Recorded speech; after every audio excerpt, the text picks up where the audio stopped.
कहानी का शीर्षक दाववादी आख्यान से उपन्यास तक, मिथक की यात्रा। दोस्तों, आज हम एक बहुत ही रोचक और गहन विषय पर चर्चा करेंगे। कैसे प्राचीन दाववादी कथाएं, जो हमारी सांस्कृतिक धरोहर हैं, वे धीरे धीरे लोक कथाओं से होती हुई महान साहित्यिक कृतियों की चपेट में आई। इस कहानी का सार यह है कि मिथक, जो कभी केवल सुनाई जाने वाली कहानियां थी, वे कैसे किताबों के अध्याय बनकर हमारे जीवन और सोच का हिस्सा बन गई। सबसे पहले चलिए समझते हैं कि दाओवाद यानी ताओ क्या है। दाओवाद चीन की प्राचीन दार्शनिक और धार्मिक परंपराओं में से एक है, जिसकी नींव ताओ ते चिंग जैसे ग्रंथों पर टिकी है। दाओवादी कथाएं प्रकृति, जीवन और ब्रह्मांड के रहस्यों को सरल कहानियों के रूप में लोगों तक पहुंचाती थी। ये कहानियां आमतौर पर धार्मिक और दार्शनिक संदर्भ रखती थी, लेकिन उनमें जीवन की गहरी सीख और रहस्य छुपे होते थे। अब बात करते हैं कि ये दाओवादी आख्यान कैसे आम जनता की भाषा में कहानियों में तब्दील हुए। समय के साथ चीन में लोक कथाएं, फोकलोर और दंतकथाएं जन्म लेने लगी। ये कहानियां स्थानीय बोली और जीवन शैली से जुड़ी हुई थी, इसलिए जनता में जल्दी लोकप्रिय हो गई। दाओवादी कथाओं ने इन लोक कथाओं को इतना प्रेरित किया कि वे धीरे धीरे साहित्य के रूप में विकसित होने लगी। यहीं से दाओवादी कहानियों का संघर्ष शुरू हुआ।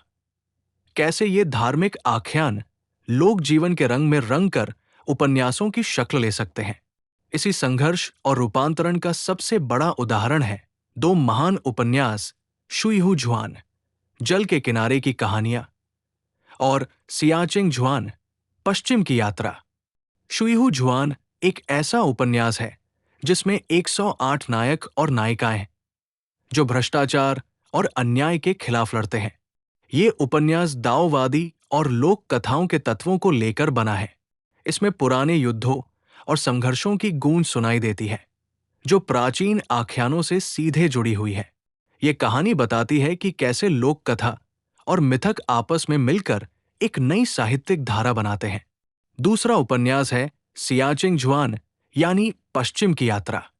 ये एक आध्यात्मिक यात्रा की कहानी है, जिसमें एक भिक्षु और उसके 3 साथी बौद्ध ग्रंथों को लेकर पश्चिम की ओर निकलते हैं।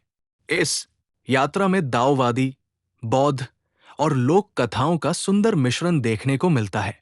पुराने युद्ध और संघर्ष, देवताओं और राक्षसों के बीच की लड़ाइयां, सब कुछ इस उपन्यास में जीवंत हो उठती है।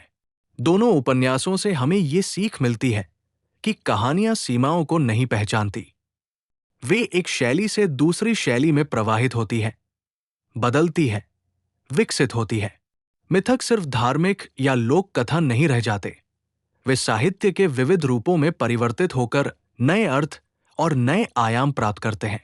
ये प्रक्रिया हमें ये भी समझाती है कि हमारा सांस्कृतिक इतिहास और परंपरा कितनी जीवंत है।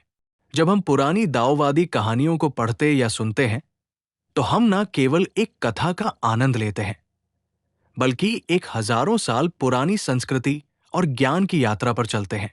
तो अंत में ये कहानी हमें ये सिखाती है कि कहानियां, चाहे वे कितनी भी पुरानी क्यों न हो, वे हमेशा बदलती रहेंगी, नई भाषाओं और नई शैलियों में अपनी जगह बनाएंगी। मिथक और साहित्य के बीच की ये यात्रा हमें हमारी जड़ों से जोड़ती है और भविष्य के लिए नए रास्ते खोलती है। धन्यवाद।